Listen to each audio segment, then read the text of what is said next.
Question में सारी चीजें क्लियर है, आपको M1 और M2 निकालना है। तो आप करते हैं इस क्वेश्चन को या खुद ट्राई करोगे? चलो करो करो। फॉर्मूला मैं बता देता हूँ। कल हमने जो फॉर्मूला पढ़ा था K A delta T by L, किसका फॉर्मूला था? K A delta T by L, heat current का फॉर्मूला हमने पढ़ा था। जो फॉर्मूला यहाँ यूज होगा वो मैं क्लियर कर दूं।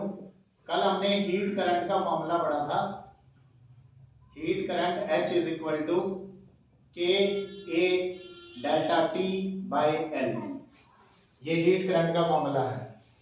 और हीट करंट की एक डेफिनेशन हमें और पता है, हीट करंट होता है amount of heat flowing per unit time, amount of heat flowing per unit time, ये भी हमारे हीट करंट का ही फॉर्मूला है। यस और नो? एक बेटा क्योंकि हमें पता है प्रोसेस जो है उसमें क्या, आप मुझे बताओ क्या टेम्परेचर चेंज होगा? आइस की बात कर रहा हूं, आइस मेल्ट होएगी ना, तो आइस जब मेल्ट होएगी तो क्या आइस का टेम्परेचर चेंज होगा? नहीं। टेम्परेचर चेंज ना हो उस वक्त अमाउंट ऑफ हीट का फॉर्मूला क्या होता है? M into L. यस और नो? अगर टेम्परेचर चेंज होता है तो फॉर्मूला होता है M इंटू सी इंटू डेल्टा टी, और अगर टेम्परेचर चेंज ना हो तो फॉर्मूला होता है M इंटू एल। ये कुछ फॉर्मूलेज हैं जिनकी हेल्प से आप ये क्वेश्चन कर सकते हैं। Heat current, amount of heat flowing per unit time, and amount of heat absorbed is equal to mass into latent heat of ice. ठीक है कि नहीं? आइस मेल्ट हो रही है इसलिए Q is equal to ml भी लगेगा।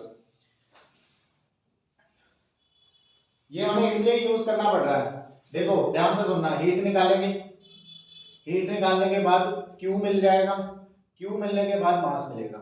हमें मास ही चाहिए, मास के रेशियो चाहिए। करो ट्राई जल्दी।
फोर रेशो वन नहीं सर, मैंने फिर ये बोला 1:4 है।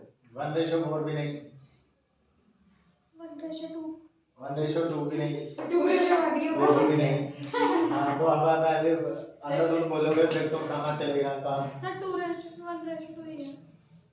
सर 1:4 है पक्का। थर्ड एक्शन है। देखो बेटा आप समझते हैं क्या है हमारे पास, हीट का क्या फॉर्मूला है, सॉरी Q का क्या फॉर्मूला है? एक तो Q बाई टी हो गया। अच्छा यहां से जैसे मैं इस वाली साइड के लिए लिख रहा हूं, तो हीट ले लो H1, Q1 हीट है, टाइम t के अंदर फ्लो कर रही है, तो यहां से Q1 की वैल्यू कितनी आएगी? H1 into T. अच्छा बेटा Q1 किसको, Q1 को क्या लिख सकते हैं? M इंटू एल लिख सकते हैं। तो इन्होंने कहा कि M1 आइस मेल्ट होगी, तो M1 हो गया, और H1 की जगह क्या लिख सकते हैं, K1 K into area, change in temperature कितना है 0 to 100 यानी 100 minus 0 Ka delta T by length कितनी है x इंटू टाइम कितना है t। समझ गए?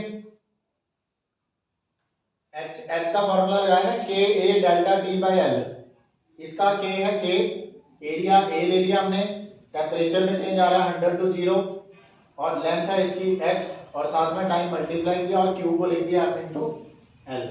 इसी तरह उस तरफ H2 कितना होगा Q2 बाय T, तो वहां से Q2 कितना आएगा H2 इंटू T। Q2 को क्या लिख सकते हैं बेटा M2 इंटू L, क्योंकि उधर M2 amount of ice melt हुई है। H2 कितना है बेटे, K कितना है इसका 2K, एरिया तो इसका भी A है, चेंज इन टेम्परेचर इसका भी 100 माइनस 0, लेंथ इसकी 4x है इंटू टाइम t। यस और नो? दोनों को डिवाइड कर दो अब, क्योंकि हमें m1 अपॉन m2 रेशियो चाहिए। Now divide both equations. जैसे ही हम डिवाइड करेंगे हमारे पास आएगा m1l divided by m2l is equal to, इधर आएगा बेटा Ka 100t divided by x, इसको हमने डिवाइड करना है 2Ka 100t divided by 4x। ठीक है कि नहीं?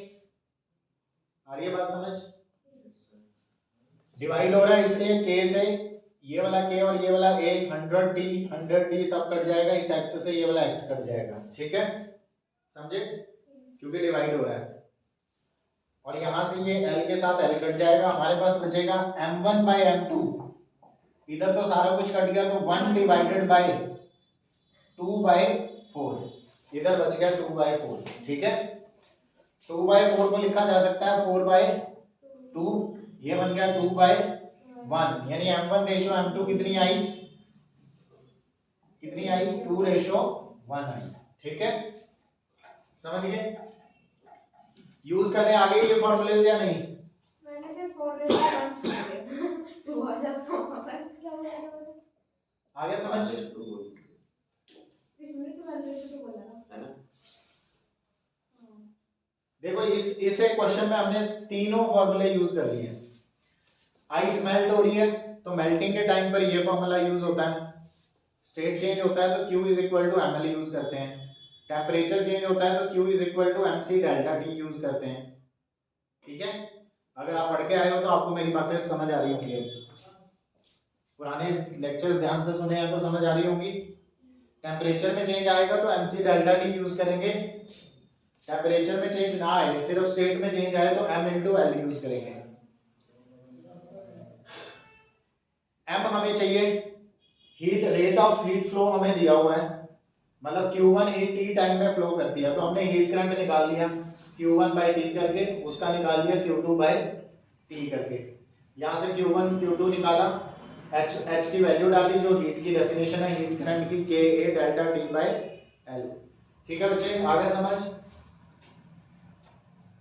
ऑब्वियसली बहुत सारे क्वेश्चंस मैं नहीं करा सकता, क्वेश्चंस का कोई अंत नहीं होता, आपको पता ही है, बट ये है कि एक एक दो मैं इसलिए कराता रहता हूँ कि आपको फॉर्मूला भी याद रहे और एप्लीकेशन भी आ जाए। ठीक है, उतार लिया सबने इतना? No sir.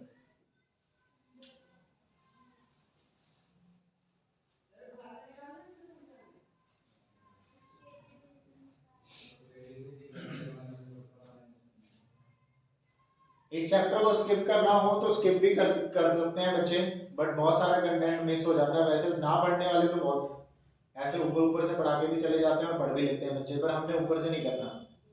ठीक है, फॉर्मूलेस को पहचान में रखना आपने।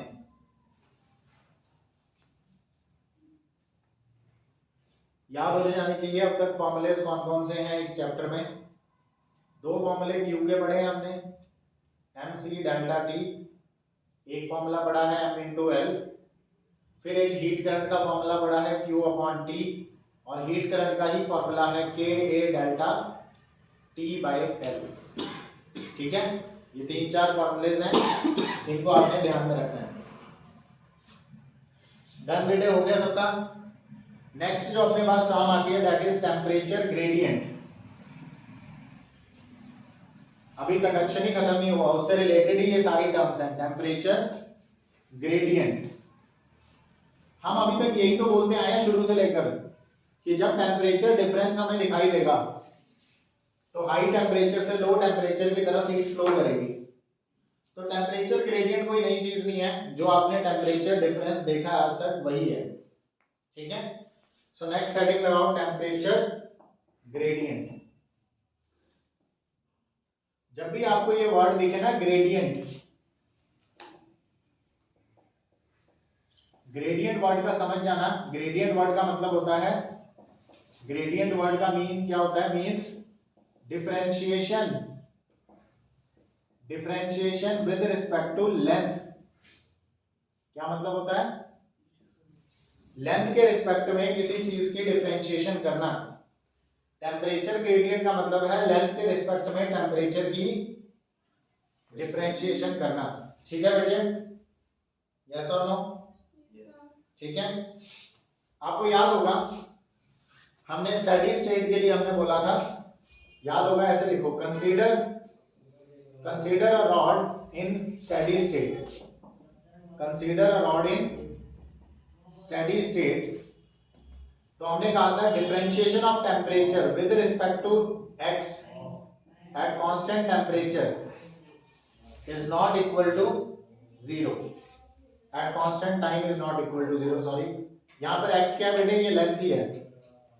देखो हम टेम्परेचर की डिफरेंशिएशन कर रहे हैं किसके रिस्पेक्ट में, लेंथ के रिस्पेक्ट में। इसी टर्म को क्या बोलते हैं, टेम्परेचर ग्रेडियंट। किसी भी चीज की डिफरेंशिएशन लेंथ के रिस्पेक्ट में करना उसे ग्रेडियंट कहते हैं। टेम्परेचर की डिफरेंशिएशन लेंथ के रिस्पेक्ट में दैट इज टेम्परेचर ग्रेडियंट। हमें पता है स्टेडी स्टेट के लिए विद रिस्पेक्ट टू लेंथ तो जीरो नहीं होता, लेकिन विद रिस्पेक्ट टू टाइम जो होता है वो जीरो होता है। यस और नो? ठीक है, अब यहां पर जो आपको ये जो dt by dx है, इसी को हम टेम्परेचर ग्रेडियंट बोल रहे हैं, dt by dx, जो कि नॉन जीरो वैल्यू है। क्योंकि लेंथ के साथ हमने, याद होगा आपको, मैंने कहा था मान लो ये हमारी रॉड है, स्टेडी स्टेट में है, cross section A, cross section C, cross section D और cross section B temperature 100 degree Celsius, 60 degree Celsius, 40 degree Celsius, 20 degree Celsius, सबका टेम्परेचर अलग अलग है। लेंथ के साथ टेम्परेचर क्या हो रहा है, चेंज हो रहा है। अब इधर से इधर जाते हुए हमने ये एक्स एक्सिस मान लिया है, क्या मान लिया, एक्स एक्सिस, यानी along the x, along the length हमारा टेम्परेचर क्या हो रहा है, चेंज हो रहा है। ठीक है, तो अगर हम इस तरफ जाएं तो हम कह सकते हैं कि लेंथ जो है वो इंक्रीज हो रही है, लेंथ इंक्रीजेस, बट लेंथ के साथ साथ अगर मैं टेम्परेचर देखूं तो टेम्परेचर डिक्रीज हो रहा है। इसका मतलब है टेम्परेचर लेंथ पे डिपेंड करता है, लेंथ मतलब पोजीशन पे डिपेंड करता है। बस differentiation of temperature with respect to position, इसी को हम बोलते हैं टेम्परेचर ग्रेडियंट। यानी टेम्परेचर डिफरेंस रहेगा लेंथ पर, इधर देखो टेम्परेचर 100, वहां देखो टेम्परेचर 20, क्या डिफरेंस आ रहा है टेम्परेचर में, क्या हीट फ्लो करेगी, हमने यही तो बोला high to low heat flow करती है। इसका मतलब जब तक टेम्परेचर ग्रेडियंट है तब तक हीट फ्लो करेगी। ठीक है कि नहीं? अगर ये भी 100 हो गया, ये भी 100 हो गया, ये भी 100, ये भी 100, तो क्या हीट फ्लो करेगी? लेंथ के साथ जब टेम्परेचर वेरी करना बंद कर देगा तो क्या हीट फ्लो कर सकती है? नहीं कर सकती, क्योंकि टेम्परेचर डिफरेंस फिर नहीं रहेगा।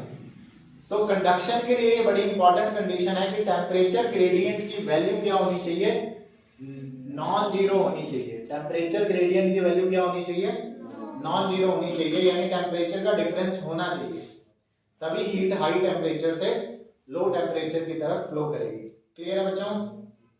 यस और नो?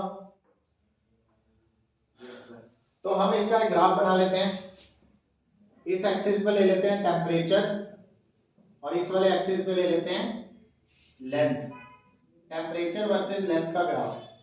ठीक है, हमने क्या देखा, टेम्परेचर जैसे जैसे जब लेंथ बिल्कुल जीरो है तो टेम्परेचर ज़्यादा है, जैसे जैसे लेंथ बढ़ रही है टेम्परेचर कम हो रहा है।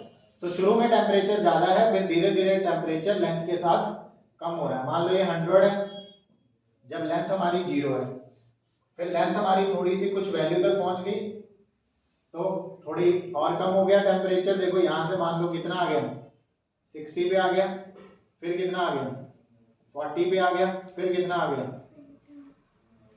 20 पे आ गया। किसके रिस्पेक्ट में? यहाँ पर हमने कहा पोजीशन ए है, इसकी पोजीशन ये डी है, ये सी है, ये वाली पोजीशन डी है और यहाँ पोजीशन बी है। तो हमने यही देखा ए पे टेम्परेचर 100 है, सी पर टेम्परेचर 60, डी पर टेम्परेचर 40, बी पर टेम्परेचर 20। तो हम देख रहे हैं जैसे जैसे लेंथ बढ़ रही है वैसे वैसे टेम्परेचर गिर रहा है। समझ रहे हो? ये मैंने सिर्फ एक एग्जांपल लिया है इसलिए मैंने ये वाली मार्किंग की है। जरूरी नहीं हर बार 100, 60, 40, 20 हो, आपको पता ही है वो तो चेंज होता रहता है। क्लियर है कि नहीं? अगर बेटा मैं इस ग्राफ की स्लोप निकालूं, इस ग्राफ की स्लोप निकालें, यहां से मान लो मैंने ये एंगल मुझे क्या देगा? स्लोप देगा। अगर मैं इस ग्राफ की स्लोप निकालूंगा तो स्लोप आएगा परपेंडिकुलर अपॉन बेस। परपेंडिकुलर पर चेंज इन टेम्परेचर, बेस पर चेंज इन लेंथ। तो dt बाई dl इसी को क्या बोलते हैं? लेंथ या एक्स ले लो, क्योंकि एक्स एक्सिस के अलोंग ले रहे हैं। यस और नो? परपेंडिकुलर पे टेम्परेचर है, बेस पर क्या है? लेंथ है। तो स्लोप जब आप निकालोगे परपेंडिकुलर अपॉन बेस तो वो आएगा change in temperature upon change in length, dt by dx। और इसी को हम क्या बोलते हैं?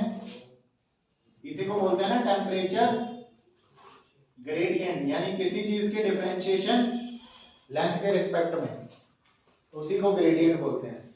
प्लस टू में आप नई नई टर्म्स पढ़ेंगे, जैसे पोटेंशियल ग्रेडियंट पढ़ेंगे तो वहां पढ़ेंगे dv बाई dx, पोटेंशियल में चेंज आना लेंथ के रिस्पेक्ट में। ठीक है बेटा? तो ग्रेडियंट वर्ड आज ही दिमाग में बिठा लो, लेंथ के रिस्पेक्ट में किसी चीज के डिफरेंशिएशन अगर आप करते हो तो दैट इज ग्रेडियंट। कोई डाउट? ये मैंने एक एग्जांपल लिया है। ये क्या बताया मैंने आपको? एग्जांपल से ही समझाया कि ये है, ये कहानी है with the help of example. Otherwise मैं आपको सिर्फ इतना बता दूं कि व्हाट इज टेम्परेचर ग्रेडियंट, आप बोल दें dt बाई dx को हम बोलते हैं टेम्परेचर ग्रेडियंट। बात खत्म। हमें सिर्फ ये जानना था, वो तो मैं एक एग्जांपल बता रहा हूं कि यहाँ पर कैसे आपको टेम्परेचर ग्रेडियंट के साथ बता रहा हूं कि हीट फ्लो तभी होगा ना, हीट फ्लो यहाँ से तभी होगा जब टेम्परेचर एक तरफ ज्यादा एक तरफ कम, यानी जब तक टेम्परेचर ग्रेडियंट है तब तक हीट फ्लो होता रहेगा। ठीक है? आगे बात समझ में? आगे चलें। परनीत आपने स्कूल में चैप्टर किया है? नहीं किया अभी तक, हुआ ही नहीं। ठीक है, नेक्स्ट जो टर्म है लिखिए बच्चों। नेक्स्ट टर्म है थर्मल रेजिस्टेंस। नेक्स्ट टर्म क्या है? Thermal resistance. करना है थर्मल रेजिस्टेंस। क्यों? अगर हम ना बोल देंगे तो नहीं करवाओगे? सर फिर जबरदस्ती करेंगे क्यों सर? हाँ जी,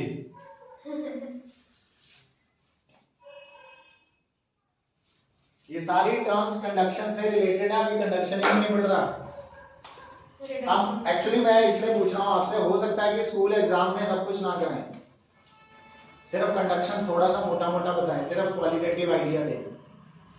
ठीक है? टर्म्स को इतनी क्लैरिटी से ना बताएं, पर आप तैयार रहो, है कि नहीं? जहां तक मुझे लगता है कि 95% तो ऐसा ही होता है कि कंडक्शन को सिर्फ बता के चले जाते हैं कि व्हाट इज कंडक्शन, उससे आगे ज्यादा टर्म्स पे ध्यान नहीं देते और ना ही एग्जाम में डालते हैं। इस चैप्टर को ऐसे ही निकाल देते हैं फटाफट। ठीक है? चलो, next term is thermal resistance.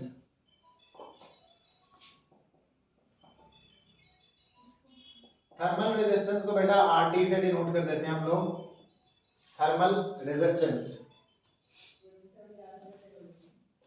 Thermal resistance की by definition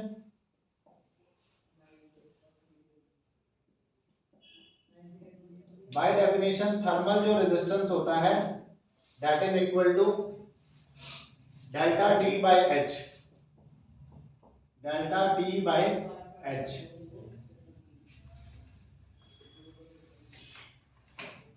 delta T by H, delta T क्या है?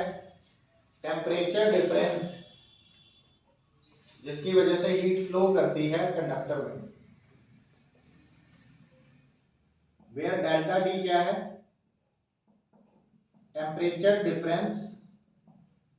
अगर ये टेम्परेचर डिफरेंस ना हो तो हीट फ्लो ही नहीं करेगी, due to which heat flows, मतलब heat H flows in the, heat current है बेसिकली ये, due to which heat current H flows in conductor. कितना मुश्किल लग रहा है ना, ज्यादा मुश्किल लग रहा है। चलो ठीक है, 10वीं क्लास पे आते हैं।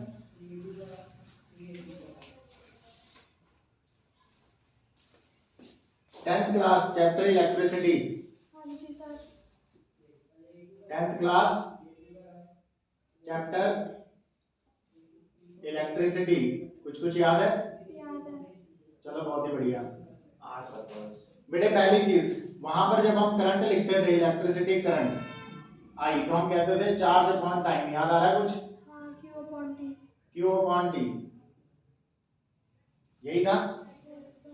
अच्छा, वहीं पर हम लोग क्या करते थे? ओम्स लॉ याद है? Yes sir. ओम्स लॉ क्या बोलता था? तो मुझे V इज इक्वल नहीं, हाँ, V is equal to R I. Proper क्या था? ये होता है change in potential difference, potential difference is equal to R into I, यही होता था। यहां पर आर क्या होता था? Electrical resistance. तो बेटा यहां से आर की वैल्यू क्या आएगी? डेल्टा वी अपॉन आई, यही ओम्स लॉ था। डेल्टा वी क्या रहता था? Potential difference. डेल्टा वी क्या होता था? Potential difference due to which current I flows in wire. Yes और नो? Yes sir.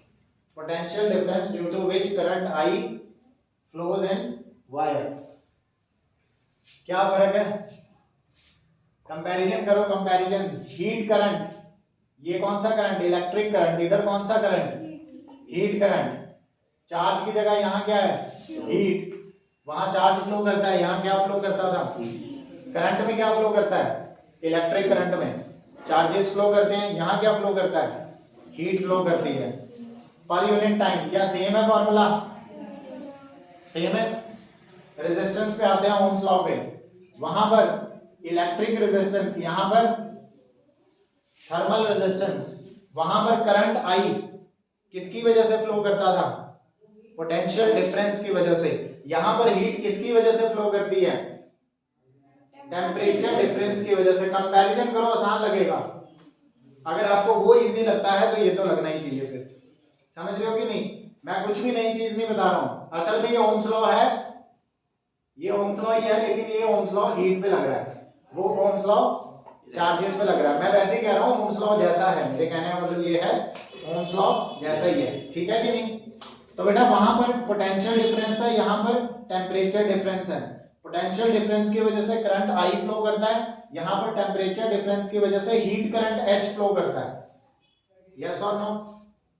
क्लियर हो गया क्या या नहीं? कंपेयर करो, कंपेयर करके आसान लगेगा।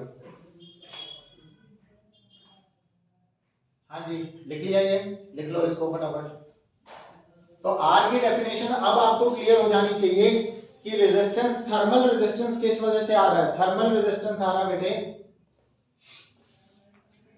जैसे वहां पर इलेक्ट्रिकल रेजिस्टेंस था, पोटेंशियल डिफरेंस अपॉन करंट, यहां पर थर्मल रेजिस्टेंस है, temperature difference upon heat current. बात तो सेम है। वहां पर करंट की डेफिनेशन है चार्ज फ्लो करता था तो चार्ज अपॉन टाइम, यहां पर हीट फ्लो करती है तो हीट अपॉन टाइम। बस उस करंट की जगह यहां पर हीट करंट है, चार्ज की जगह यहाँ पर हीट फ्लो करती है, रेजिस्टेंस की जगह यहाँ पर थर्मल रेजिस्टेंस है, पोटेंशियल डिफरेंस का काम यहाँ पर टेम्परेचर डिफरेंस करता है। समझ रहे हो कि नहीं? कंपैरिजन करो, बहुत आसान लगेगा। This is thermal resistance. हो गया पक्का? Thermal resistance. अच्छा, हीट करंट को आप क्या लिख सकते हो? हीट करंट को क्या लिख सकते हो? डेल्टा टी को ऐसे रहने दो। हीट करंट का फॉर्मूला हमें पता है, K A delta T by L, याद है ना? K A delta T by L H का फॉर्मूला है। डेल्टा टी से डेल्टा टी गया तो थर्मल रेजिस्टेंस का क्या फॉर्मूला बन गया? L by K. This is another formula of thermal resistance. ऐसा क्यों लिख दिया मैंने? क्योंकि हीट करंट का फॉर्मूला है K A delta T by L. K यहाँ पर thermal conductivity, A cross section area, temperature difference, length. Compare किया हमने 10th क्लास के साथ, इलेक्ट्रिसिटी के साथ कंपेयर किया तो हम देख रहे हैं हूबहू वैसा ही आ रहा है, एकदम सेम टू सेम। कंपैरिजन से शायद बेटर याद रहे फॉर्मूलेस। ठीक है,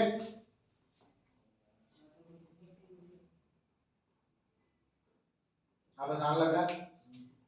पहले मुश्किल लगता है, फिर आसान लगता है। कंपैरिजन करोगे तो आसान लगता है। ठीक है,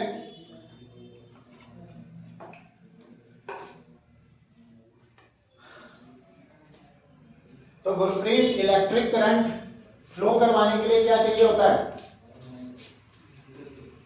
इलेक्ट्रिक करंट फ्लो करवाने के लिए किस चीज की जरूरत होती है? हाँ जी, चार्जेस को फ्लो करवाने के लिए किस चीज की जरूरत होती है? पोटेंशियल डिफरेंस की जरूरत होती है। किसकी? पोटेंशियल डिफरेंस की जरूरत होती है। और हीट को फ्लो करवाने के लिए टेम्परेचर डिफरेंस की जरूरत होती है। जब चार्जेस फ्लो करेंगे उसे बोलेंगे करंट, जब हीट फ्लो करेंगे उसे बोलेंगे हीट करंट। खत्म कहानी। और क्या, कुछ भी नया नहीं पढ़ा आपने, सब वही का वही है। यस और नो? लिख लिया? सीरीज पैरेलल कॉम्बिनेशन भी किए थे क्या? Yes sir. वही चीज यहां पर भी है।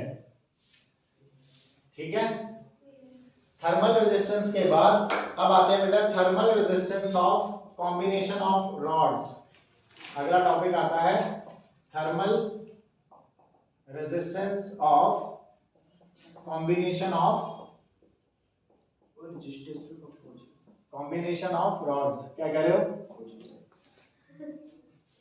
कुछ मेरे को सुनने को मिला है। क्या बोले आप? रेजिस्टेंस पे कब पहुंच गए? वही तो समझा रहा हूं मैं। वहां चार्ज फ्लो करते हैं, यहाँ हीट फ्लो करती है। चार्ज फ्लो को प्रॉब्लम होती है तो उसे इलेक्ट्रिक रेजिस्टेंस कहते हैं। हीट फ्लो होने में प्रॉब्लम होती है तो उसे थर्मल रेजिस्टेंस कहते हैं। रेजिस्टेंस मतलब hindrance in the path of flow of charges in case of electricity, and hindrance in the path of flow of heat is in case of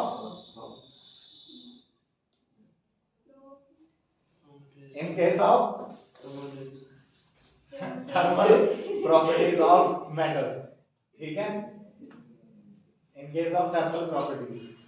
जब मतलब अगर हम लोग हीट के बारे में पढ़ रहे हैं, हीट को फ्लो करना कौन सा आसान है? कंडक्टर के अंदर हीट को कंडक्ट करना मुश्किल है। ऐसा तो है नहीं कि कंडक्टर है तो बहुत स्मूथ तरीके से हीट फ्लो करेगी, हीट को भी प्रॉब्लम आएगी फ्लो करने में। उसी प्रॉब्लम को थर्मल रेजिस्टेंस कहते हैं। जब चार्जेस वायर में फ्लो करते हैं तो चार्जेस को भी फ्लो होने में प्रॉब्लम होती है, उसको हम इलेक्ट्रिक रेजिस्टेंस कहते हैं। ठीक है बेटे? अच्छा, इसमें दो तरह के कॉम्बिनेशन है। पहला क्या है बेटे? Series combination. सीरीज कॉम्बिनेशन में आते हैं बेटे। सीरीज में क्या होगा? जैसे मेरे पास ये एक रॉड है, इस रॉड के साथ मैंने एक और रॉड ऐसे ही ज्वाइन कर दी, एंड टू एंड ज्वाइन कर दिया रॉड को। ये मेरे पास क्या है? रॉड 1 और ये मेरे पास है रॉड 2। इस रॉड का थर्मल रेजिस्टेंस है R1, इस रॉड का थर्मल रेजिस्टेंस है R2। दोनों को हमने ज्वाइन कर दिया and to and. R1 and R2 क्या है? थर्मल रेजिस्टेंसेस, एक रॉड 1 का और दूसरा रॉड 2 का। तो इनके सीरीज कॉम्बिनेशन, यानी इस रॉड का थर्मल रेजिस्टेंस R1, इस रॉड का R2, तो पूरे टोटल का कितना होगा? सीरीज में क्या होता है, ऐड कर देते हैं। तो बेटा equivalent thermal resistance, equivalent equivalent thermal resistance, जिसे हम सीरीज में लिख रहे हैं RS लिखेंगे, that is R1 plus R2। कोई डाउट? सिंपली दोनों को ऐड कर दो। यस और नो बच्चे? ठीक है। अगर हम दो वायर्स को सीरीज में जोड़ते हैं, ऐसे एंड टू एंड ज्वाइन करते हैं, तो टोटल रेजिस्टेंस सिंपली ऐड करके मिल जाएगा। R के फॉर्मूलेज आप पढ़ चुके हो, R is delta T by H, या फिर L divided by KA, L by KA। अगर इस रॉड की लेंथ मैं L1 ले लूं, इस रॉड की लेंथ L2 ले लूं, इस रॉड का क्रॉस सेक्शन एरिया A1, उस रॉड का क्रॉस सेक्शन एरिया A2, इस रॉड की थर्मल कंडक्टिविटी K1, उस रॉड की थर्मल कंडक्टिविटी K2, तो R1 प्लस R2 को ऐसे लिखा जा सकता है L1 divided by K1 A1 plus L2 divided by K2 A2, क्योंकि L बाय KA यही तो फॉर्मूला होता है रेजिस्टेंस का, थर्मल रेजिस्टेंस का।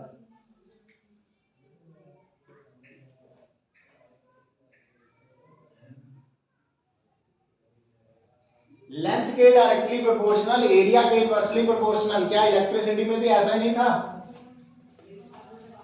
याद है sir. Resistance is equal to rho L by A, कुछ याद आया? बेटे 10th पढ़ ली होती तो आज थोड़ा आसान लगता। R is equal to rho L by A, याद आ रहा है कुछ? वहां का रेजिस्टेंस लेंथ के डायरेक्टली प्रोपोर्शनल, यहां का रेजिस्टेंस लेंथ के डायरेक्टली प्रोपोर्शनल, एरिया के इनवर्सली प्रोपोर्शनल, एरिया के इनवर्सली प्रोपोर्शनल। क्या फर्क है? वहां पर कांस्टेंट रो, यहां पर कांस्टेंट 1 बाय K। ठीक है। अच्छा, रो की बजाय इसको इस फॉर्म में भी लिखते थे, रो का रेसिप्रोकल होता था G, सिग्मा, सॉरी, रो का रेसिप्रोकल होता था सिग्मा, ऐसे लिखते थे L बाय सिग्मा A। तो यहां पर सिग्मा का काम कर रहा है ये K, that is conductivity, electrical conductivity sigma, यहां thermal conductivity K। Same to same formulas हैं, एग्जैक्टली सेम फॉर्मूलेज हैं, कोई चेंज नहीं है। समझ रहे हो या नहीं बेटे? Yes sir. ये है सीरीज के लिए रिजल्ट्स। आगे बात समझ में? पैरेलल में क्या होगा? अच्छा, यहाँ पे ये लिख लेना, इस हिस्से का टेम्परेचर है बेटा T1, इधर वाले हिस्से का टेम्परेचर है T2, और यहाँ सेंटर का कहीं का टेम्परेचर है T। जब सीरीज में कनेक्टेड होते हैं तो टेम्परेचर डिफरेंस अलग अलग होता है। इसका टेम्परेचर T1 माइनस T है, उसका टेम्परेचर T2 माइनस T है। टेम्परेचर डिफरेंस अलग अलग है, रॉड 1 का अलग है, रॉड 2 का अलग है। वहां पर पोटेंशियल डिफरेंस अलग अलग रहता था सीरीज में, यहां पर टेम्परेचर डिफरेंस सीरीज में अलग अलग रहता है। कॉम्बिनेशन फिर आता है पैरेलल। अगला कॉम्बिनेशन कौन सा है? पैरेलल। पैरेलल का रिजल्ट भी आपको याद होगा बच्चों, है ना? हो गया ये? मुझे पता है बोरिंग लेक्चर है, यस सर। तभी तो कंपैरिजन करा रहा हूं कि शायद थोड़ा बोरिंग कम हो जाए। दूसरा है पैरेलल कॉम्बिनेशन। अगर हमने रॉड्स को पैरेलली कनेक्ट किया, पैरेलल का मतलब है दोनों रॉड्स को सेम एंड से ज्वाइन किया, ऐसे ज्वाइन कर दिया। रॉड 1, दोनों का टेम्परेचर भी सेम है, इस तरफ का टेम्परेचर T1, इस तरफ का टेम्परेचर T2, दोनों का टेम्परेचर सेम है एंड्स का। जब टेम्परेचर डिफरेंस दोनों रॉड्स का सेम होगा तो उसे बोलते हैं पैरेलल कॉम्बिनेशन। ठीक है। इस रॉड का रेजिस्टेंस R1, इसका R2, तो बेटा इक्विवेलेंट रेजिस्टेंस क्या आएगा? Equivalent thermal resistance. पैरेलल में क्या होता था बेटे? हाँ, 1 बाय RP पैरेलल के लिए जो आता था, that is 1 by R1 plus 1 by R2। इसको आसान में कैसे लिख सकते हैं इजी करके? और R parallel is equal to product upon addition. पहले दो बार उनको मल्टीप्लाई करो, फिर डिवाइड कर दो एडिशन से। प्रोडक्ट अपॉन एडिशन, इसको सॉल्व करोगे ये आएगा प्रोडक्ट अपॉन एडिशन पैरेलल के लिए। समझ गए?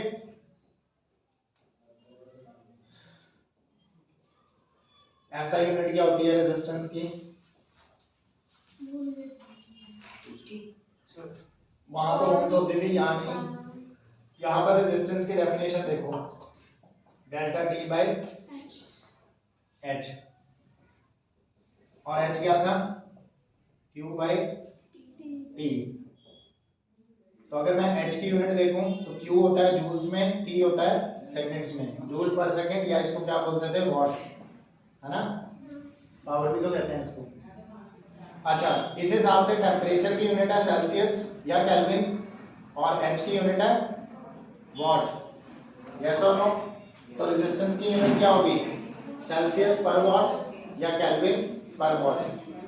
Delta T change in temperature Celsius और केल्विन में सेम होता है, चाहे सेल्सियस ले लो चाहे केल्विन ले लो, ठीक है? तो ऐसा यूनिट क्या होगी बेटा? ऐसा यूनिट होगी डिग्री सेल्सियस पर वॉट या केल्विन पर वॉट, ठीक है? सर ये बताइए, हाँ, मतलब बताइए। रेजिस्टेंस तो आज ही की है ना, रेजिस्टेंस की यूनिट बता दो। Any doubt? तो ये था series and parallel combination, series and parallel combination. Finally conduction आपका खत्म होगा। राहत की सांस लेगी, कंडक्शन खत्म हुआ। वैसे मैं आपको क्लियर कर दूं, शायद ही आपको क्वेश्चन रेजिस्टेंसेस पे आए, तो मुझे लगता नहीं है, मतलब एज अ टीचर मैं आपको वैसे बता रहा हूँ, स्कूल एग्जाम में बहुत मुश्किल है, ठीक है, कि आपको थर्मल रेजिस्टेंस पे क्वेश्चन आए, ठीक है बेटे? पर ये था कि आपको चलो आइडिया होना चाहिए ताकि इन फ्यूचर कभी प्रॉब्लम ना आए। अब कंपैरिजन कर लेते हैं, कंपैरिजन कर लेते हैं एक बार फिर से लास्ट में, ताकि बिल्कुल ही क्लैरिटी आ जाए कि क्या कर रहे हैं।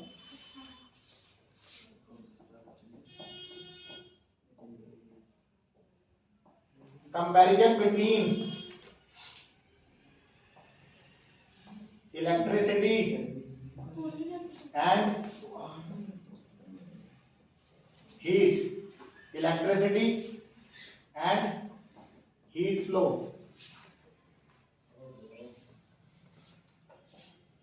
तो बेटा एक तरफ लिख लो इलेक्ट्रिसिटी मतलब कि चार्ज फ्लो, एक तरफ लिख लो इलेक्ट्रिसिटी मतलब चार्ज फ्लो, और दूसरी तरफ हम लिख सकते हैं हीट फ्लो मतलब कैलोरीमेट्री इन शॉर्ट, ठीक है?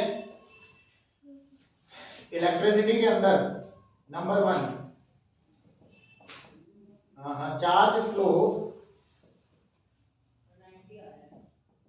Charge flows due to, comparison से आसान हो जाएगा, charge flows due to potential difference, जिसे वोल्टेज भी कहते हैं, charge flow due to potential difference, that is delta V, also called voltage, ठीक है? यहां पर हीट में क्या होता है? Heat flows due to temperature difference, heat flows due to temperature difference. हम कंडक्शन की बात कर रहे हैं स्पेशली, वहां पर इलेक्ट्रिसिटी कंडक्ट होती है, यहाँ पर हीट कंडक्शन होती है, due to temperature difference delta T, मतलब डेल्टा V का काम डेल्टा टी करेगा। दूसरी चीज, करंट यहां पर हम लोग लेते थे I, फॉर्मूला रहता था charge upon charge flow per unit time, current हम लोग लेते थे I, charge flow per unit time, that is I is equal to Q by T। यहां पर हीट करंट लेते हैं हम लोग H, वहां पर इलेक्ट्रिक करंट होता है, यहां पर हीट करंट होता है H, जिसका मतलब है heat flow per unit time, heat flow per unit time, that is H का यहाँ पे फॉर्मूला कंपैरिजन करके क्या आया? Q बाई T, फिर से सेम, ठीक है? इलेक्ट्रिसिटी के अंदर ओम्स लॉ, इलेक्ट्रिसिटी के अंदर Ohm's law, potential difference delta V is equal to R into I, तो यहां से जब मैंने R निकाला that is delta V upon I, which is thermal electric resistance. R क्या था यहाँ पे? Electrical resistance. यहां पर R क्या है? यहां पर R क्या है? Thermal resistance. Same to same thermal resistance RT, delta V की जगह डेल्टा T और करंट I की जगह H, क्योंकि I का रोल यहाँ H प्ले करता है। समझ रहे हो कि नहीं? यस और नो बेटा? कंपैरिजन से आसान लग रही हैं बातें अब? अगर आपको ये सब चीजें आइडिया है तो वो चीजें भी आराम से समझ आ रही होंगी। ठीक है?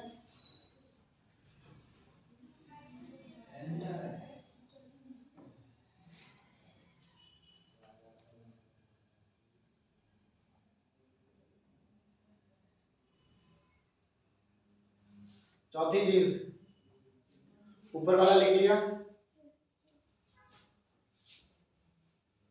सर दूसरा मतलब चौथी चीज यहां पर बेटा इलेक्ट्रिसिटी में इलेक्ट्रिकल कंडक्टिविटी क्या था? इलेक्ट्रिकल कंडक्टिविटी सिग्मा, डेफिनेशन क्या थी? Reciprocal of resistivity, reciprocal of resistivity rho, conductivity और रेजिस्टिविटी, मतलब कि सिग्मा का फॉर्मूला था 1 बाय रो। यहां पर इलेक्ट्रिकल कंडक्टिविटी की जगह क्या है हमारे पास? थर्मल कंडक्टिविटी के, थर्मल कंडक्टिविटी के। ठीक है? वहां पर इलेक्ट्रिकल कंडक्टिविटी थी सिग्मा, जो कि रेजिस्टिविटी रो का रेसिप्रोकल होता है।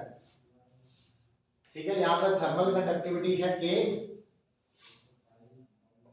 मतलब सिग्मा का रोल वहां पे यहां पर के प्ले करता है। मुझे पता है शायद ही आपने सिग्मा पढ़ा हो, आपने रो पढ़ा होगा बच्चों। रो पढ़ा था आपने। रो का रेसिप्रोकल होता है सिग्मा। रो होता है रेजिस्टिविटी, रेजिस्टिविटी का रेसिप्रोकल होता है कंडक्टिविटी, सिग्मा होता था वहां पे। यहां पर उसकी जगह थर्मल कंडक्टिविटी है के।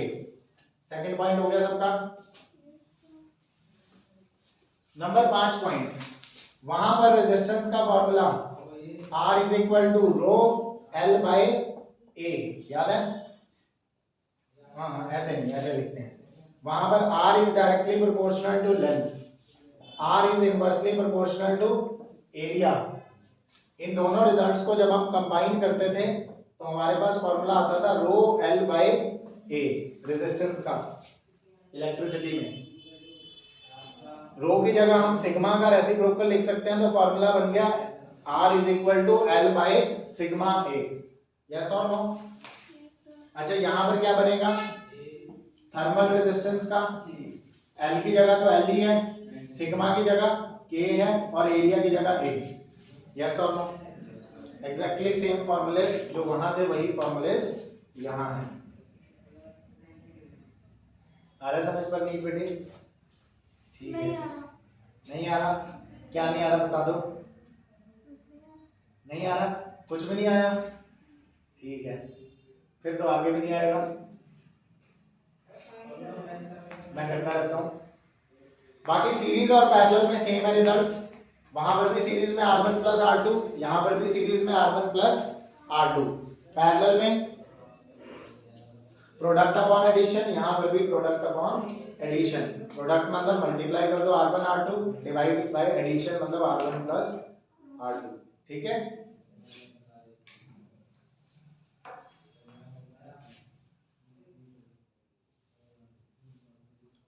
एक लाइन और लिख लेते हैं आगे, पॉइंट नंबर 6।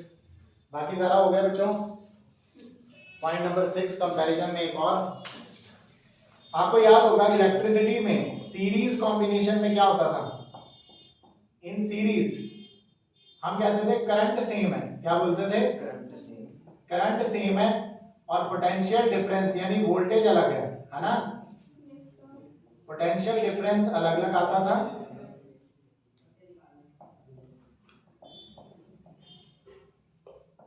यहां पर भी यही बोलेंगे। यहां पर जब सीरीज में होता है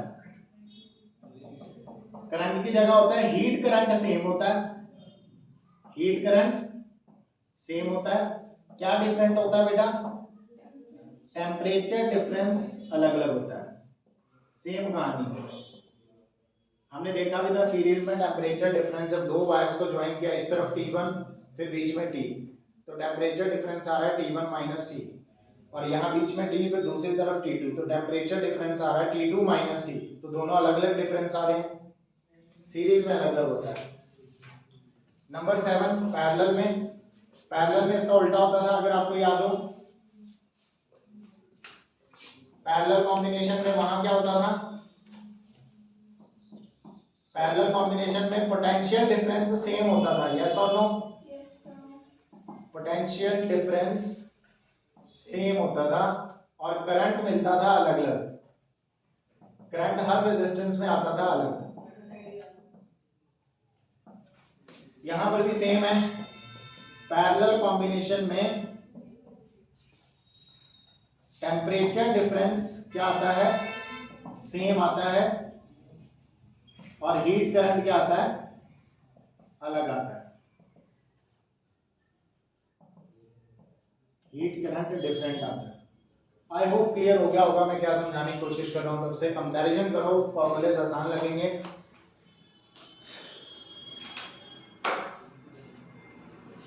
तो ये सब हमारे पास कंडक्टिविटी कंडक्शन से रिलेटेड सारी टर्म्स थी।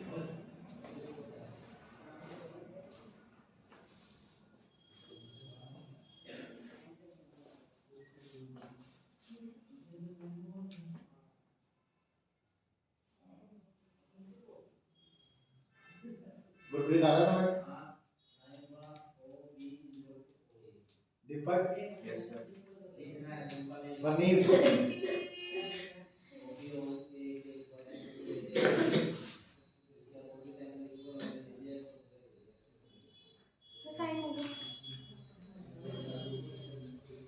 रुको बेटा, एक क्वेश्चन और करो, तो क्वेश्चन कर लो ताकि एटलीस्ट कंडक्शन पूरी तरह निपट जाए। एक क्वेश्चन भी कर लेते हो ना तो थोड़ा कॉन्फिडेंस ज्यादा आता है कि हमें फॉर्मूले यूज करने आ रहे हैं।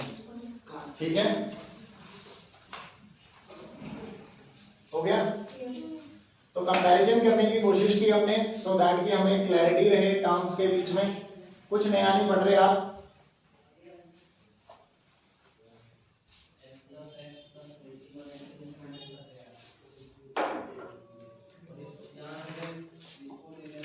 बेटे रॉड है आपके पास, 3 रॉड है, आइडेंटिकल है और ऐसे ज्वाइन कर रखी हैं, वाई शेप में ज्वाइन कर रखी हैं रॉड।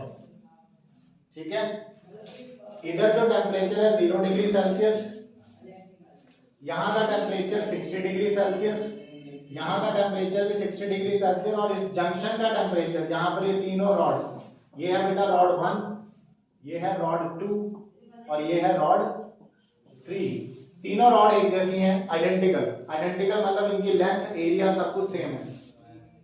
ठीक है, तीनों आइडेंटिकल रॉड्स हैं और यहाँ का टेम्परेचर है थीटा, इधर टेम्परेचर 0, इधर टेम्परेचर 60, इधर 60 और यहाँ जंक्शन पर टेम्परेचर है थीटा। ठीक है,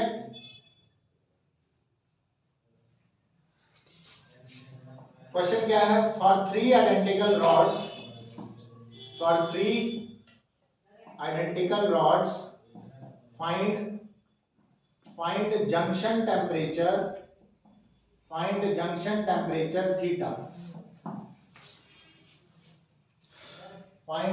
temperature theta। identical rods हैं, y शेप में ज्वाइंट है जैसे फिगर में दिख रही हैं, 60 0 0 60 60 0 सेंटर पे थीटा, ये टेम्परेचर है रॉड्स के। आपको जंक्शन पर क्या टेम्परेचर है थीटा वो निकालना है। तीनों रॉड्स आइडेंटिकल है, आइडेंटिकल मतलब वो एक जैसी हैं, लेंथ एरिया सब बराबर है। ठीक है बच्चे? Yes sir.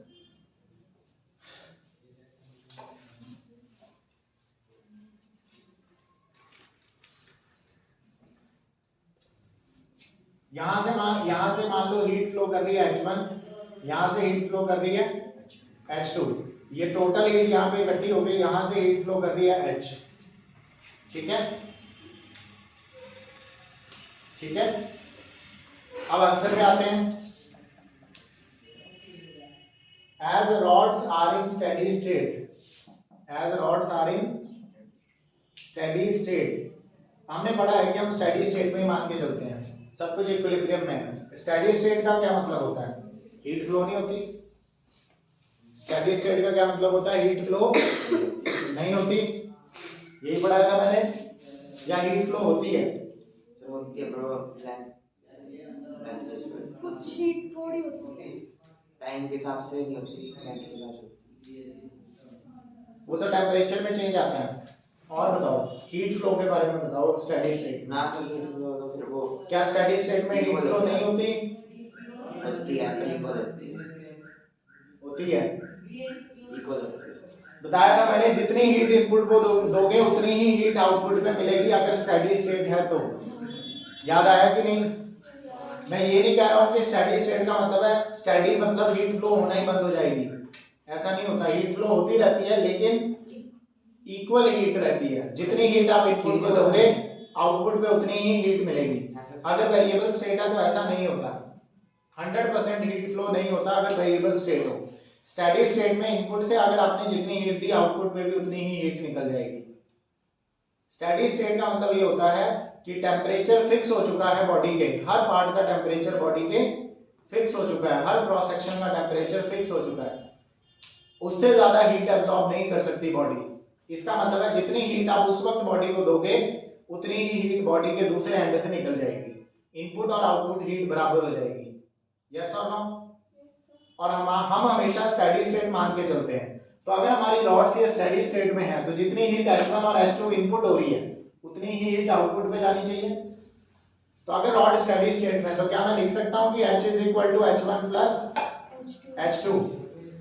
अरे बेटा मान लो ये 3 वायरें हैं, जितना करंट यहां से आ रहा है, जितना करंट यहां से आ रहा है उतना ही करंट बाहर जाएगा, यही तो होता था।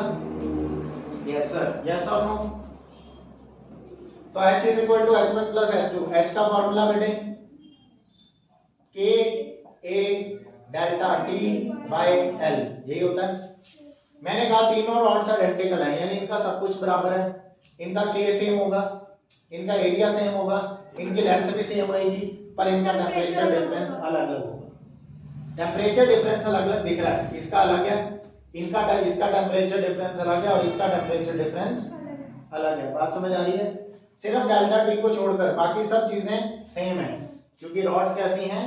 आइडेंटिकल है। तो पहली वाली रॉड का टेम्परेचर डिफरेंस कितना होगा?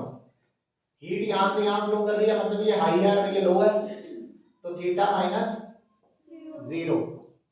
H1 की बात करते हैं, K A बाय L, तो इसका भी सेम होगा। टेम्परेचर डिफरेंस देखते हैं, हीट यहां से यहां फ्लो कर रही है, ये हाई और ये लो, तो 60 minus theta plus K A delta L delta T by L, 60 minus theta. Yes और नो बेटा? बताओ समझ आया या नहीं? Yes sir. अब तक तो फॉर्मूला याद हो गया होगा, H is equal to K A delta T by L। ठीक है, यहां से थीटा निकल जाएगा, बाकी सारी चीजें तो कट ही जाएंगी, K A L K A L K A L cut जाएगा, है ना? क्या बचेगा? यहाँ बचेगा थीटा, यहाँ बचेगा 2 टाइम्स ऑफ 60 माइनस थीटा। तो बेटा ये बन गया theta is equal to 120 minus 2 theta, 2 theta इधर आया, थीटा प्लस 2 थीटा बन गया 3 थीटा। तो यहां से थीटा की वैल्यू आई 40 डिग्री सेल्सियस। क्लियर है कि नहीं? यानी जंक्शन का टेम्परेचर 40 डिग्री सेल्सियस है। कोई डाउट? No sir. पक्का?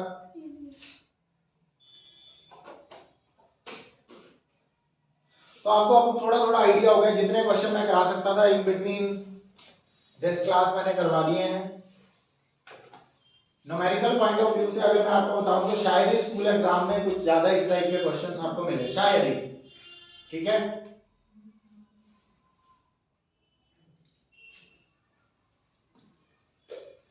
बट अपनी नॉलेज को बढ़ाने के लिए पढ़ो।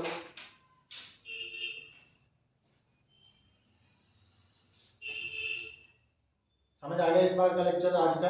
Yes sir. बोरिंग लेक्चर था, लेकिन अगर आप कंपैरिजन करते हो तो मुझे लगता है आपको समझ आ जाना चाहिए। ठीक है, यस सर। करंट की जगह यहाँ हीट करंट होता है, रेजिस्टेंस की जगह यहाँ थर्मल रेजिस्टेंस होता है, कंडक्टिविटी सिग्मा की जगह यहाँ पर थर्मल कंडक्टिविटी K होती है, और इनके कुछ फॉर्मूलेज हैं। ठीक है, ये सारे रिजल्ट्स आपको याद होने चाहिए। अभी तक हमने कंडक्शन में क्या क्या पढ़ लिया? पहली बात हमने पढ़ी थी कंडक्शन में MC डेल्टा T, अगर टेम्परेचर डिफरेंस है तो MC डेल्टा T यूज करना है। और अगर टेम्परेचर डिफरेंस ना हो यानी कि स्टेट में चेंज आ रहा हो तो फॉर्मूला यूज करना है Q is equal to ml। Q यहाँ पे हीट है, हीट पढ़ने के बाद हमने हीट करंट पढ़ा, हीट पढ़ने के बाद हीट करंट पढ़ा जिसका फॉर्मूला था Q बाई T, उसका दूसरा फॉर्मूला था K A delta T by L। ये सब पढ़ने के बाद हमने रेजिस्टेंस पढ़ा, थर्मल रेजिस्टेंस यानी temperature difference upon heat current, इसका दूसरा फॉर्मूला L बाई के ए, लेंथ के डायरेक्टली प्रोपोर्शनल, एरिया के इनवर्सली प्रोपोर्शनल। के यहाँ पे थर्मल कंडक्टिविटी। बेटे यही रिजल्ट्स पढ़े हैं और क्या कुछ नया पढ़ा है? यही पढ़ा है। पूरे कंडक्शन में ये सारे फॉर्मूलेज हैं। यस और नो? सारे फॉर्मूलेज क्लियर है आपको? Yes sir. ये कब यूज करना है? टेम्परेचर अगर टेम्परेचर डिफरेंस दिखे। ये कब यूज करना है? जब स्टेट में चेंज दिखे। ये हीट फ्लो है, हीट करंट है, अगर हीट फ्लो कर रही है, पावर है ये basically. Rate of heat flow पूछ रहे हैं तो एच निकालो, रेट ऑफ हीट फ्लो पूछ रहे हैं तो एच निकालो। एच का एक और फॉर्मूला है K A delta T by L. ज्यादातर ये यूज होता है, ये बहुत कम यूज होता है, ये ज्यादा यूज होता है, आप देख भी रहे हैं बार बार यही आ रहा है। ठीक है, इसके अलावा थर्मल रेजिस्टेंस, इस पे क्वेश्चन शायद ही आपको मिले। इन स्कूल एग्जाम बहुत कम चांसेस हैं कि इस पे क्वेश्चन आपको मिले, ठीक है कि नहीं? बट हमने फिर भी कर लिया है कि ये होता है, कंपैरिजन से कर लिया है। इन केस क्वेश्चन आता है तो आप तैयार हैं सीरीज या फिर पैरेलल कॉम्बिनेशन का। ठीक है बच्चों? Yes sir. चलो ठीक है, ये आपका कंडक्शन का पोर्शन खत्म हुआ। कंडक्शन बड़ा था, ठीक है। मॉलिक्यूल टू मॉलिक्यूल ट्रांसफर होती है हीट।